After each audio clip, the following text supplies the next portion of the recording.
Eu sou o jornalista Marco Aurélio Franco e vou conversar agora, no Rádio MP Entrevista, com a promotora de defesa dos direitos dos idosos e pessoas com deficiência do Ministério Público de Minas Gerais, Érica Matosinhos. O tema são os 10 anos da Lei Brasileira de Inclusão.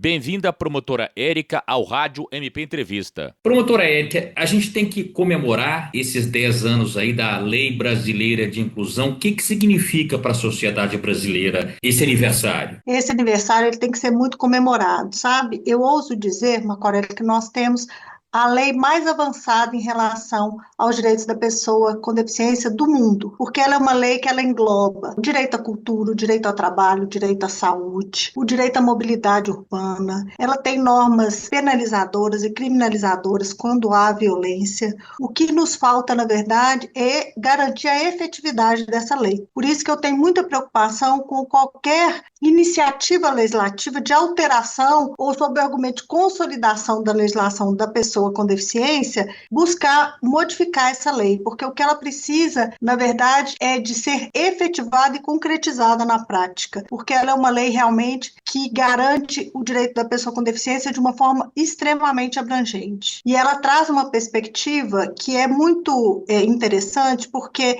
ela é inspirada e ela advém, como dizem, ela é filha dileta da Convenção Internacional sobre os Direitos da Pessoa com Deficiência. E a convenção, ela buscou tirar da pessoa a deficiência e entender que a deficiência ela é muito mais social.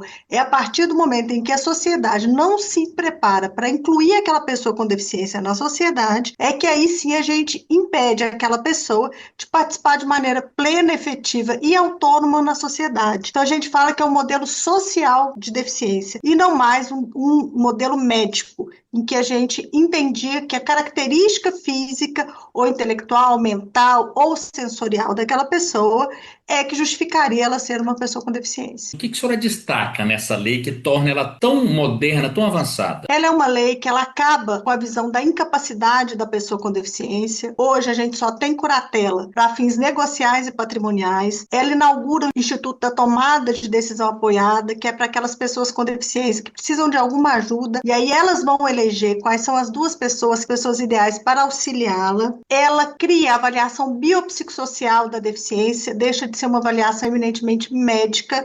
Então, para que a pessoa seja considerada pessoa com deficiência, a gente tem que olhar a família em que ela está, o contexto social que ela tem, o que a sociedade deixa de fazer de adaptação para que aquela pessoa seja considerada como pessoa com deficiência. Além disso, ela cria a necessidade do desenho universal, ou seja, qualquer construção, veículo, qualquer equipamento que seja criado, ele tem que ser pensado de uma forma universal. O que isso quer dizer? Todas as pessoas, inclusive as pessoas com deficiência, têm que poder utilizar aquele bem ou se movimentar na sociedade, por exemplo, calçadas, edifícios, praças, parques, teatros, bares, restaurantes. Então, ela cria a noção da acessibilidade transversal. A acessibilidade ela tem que ser vista na educação, na saúde, no lazer, no esporte, na cultura. Criminaliza a discriminação, qualquer discriminação está criminalizada. Ela também prevê a dignidade da pessoa humana e você visualizar a pessoa como um sujeito de direitos, como uma prioridade. Ela prevê também locais, residências, no caso, quando a pessoa precisa ser institucionalizada, né? Residências que garantam a dignidade das pessoas que estão acolhidas. Enfim, ela é uma lei que ela busca, em todos os aspectos, garantir os direitos da pessoa com deficiência. Agora foram vários pontos, são 10 anos da lei, nós estamos fazendo o 10º aniversário da lei. Nesses pontos todos aí que a senhora citou, o Brasil avançou nesses 10 anos? A gente tem avançado, mas ainda falta muito. Eu sou titular da Promotoria de Defesa da Pessoa com Deficiência de Belo Horizonte. Quando eu assumi, no início do ano passado, eu me deparei com inúmeras situações desafiadoras. Prédios públicos que não são acessíveis, os ônibus deveriam ser ônibus de piso baixo, são ônibus de piso alto com elevador, e esses elevadores normalmente estão quebrados. A gente não tem centro-dia para acolher pessoa com deficiência, que precisa de um local para interagir, para ter uma atividade, para conviver em sociedade. Nós não temos, a gente só tem um centro-dia no Barreiro, nós não temos residências inclusivas, que são instituições de acolhimento para pessoa idosa,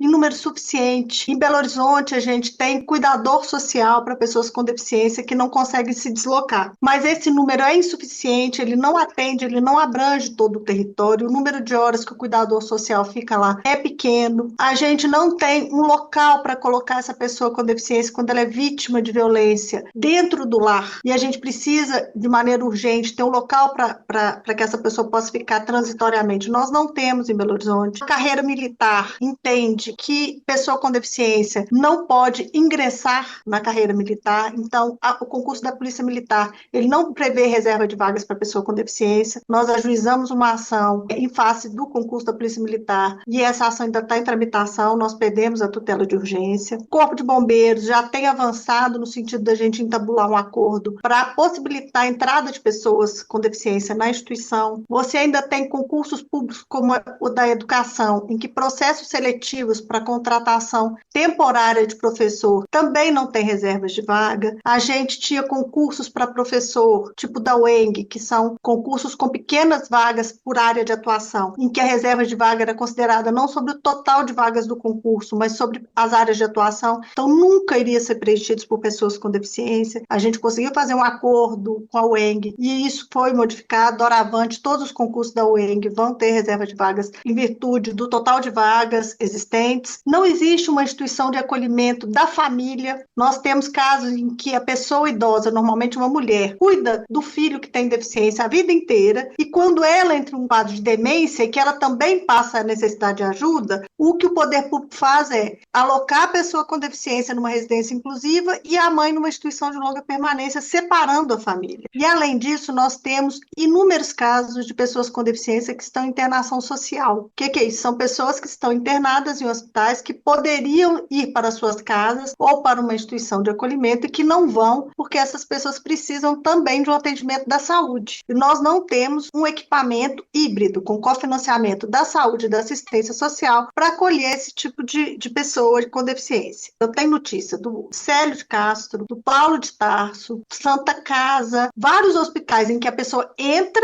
para fazer um tratamento de saúde, só que ela demanda atendimento de enfermeiro, técnico de enfermagem, e as instituições de acolhimento para a pessoa com deficiência não têm esses profissionais. A residência, inclusive, é custeada unicamente pela assistência social. Então, ela só tem a figura do cuidador social, que não pode trocar curativo, não pode passar sonda, não pode dar injeção. Então, essas pessoas que precisam de um atendimento da saúde também acabam ficando indevidamente internadas em hospitais a um custo enorme, um custo altíssimo, e não só isso, essa pessoa está ocupando vagas de pessoas que precisariam de tratamento de saúde, que estão deixando de ser atendidas, porque a gente sabe o tanto de pessoas que existem nas UPAs e aguardando uma vaga. É uma situação que precisa ser enfrentada, então a gente ainda tem inúmeros desafios. O governo do estado comprou agora alguns ônibus para as regiões metropolitanas que desrespeitam o desenho universal, porque esses ônibus têm uma roleta alta, que nem uma pessoa mais obesa já teria dificuldade, um cadeirante não passaria por essa roleta, é um ônibus de piso alto. Então, acho que a gente precisa começar a enfrentar essas questões. Nós temos uma lei que é muito boa, é uma lei que, como eu disse, é uma das melhores leis, na minha concepção, do mundo, mas que a gente ainda tem muito a caminhar para colocá-la em prática. Apesar dessa lei, a senhora pode dizer que a pessoa com deficiência, né, que é a forma certa de falar, são pessoas com deficiência, a senhora já me disse isso, né?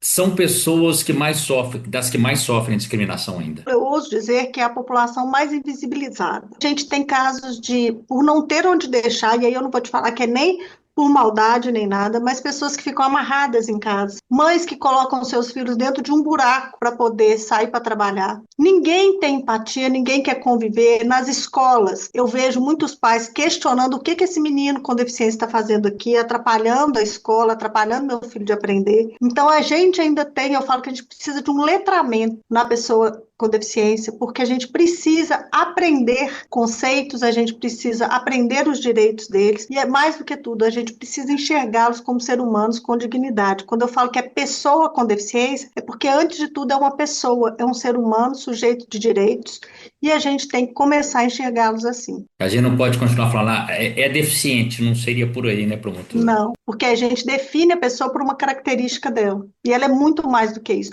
Todos nós temos nossas características, né? A deficiência é mais uma característica da pessoa. No Rádio MP Entrevista de hoje, eu conversei com a promotora de defesa dos direitos dos idosos e pessoas com deficiência do Ministério Público de Minas Gerais, Érica Matosinhos. Até a próxima. Rádio MP em todo lugar ao seu lado. Siga a gente nas redes sociais. Procure por MPMG Oficial. Para mais informações, acesse mpmg.mp.br.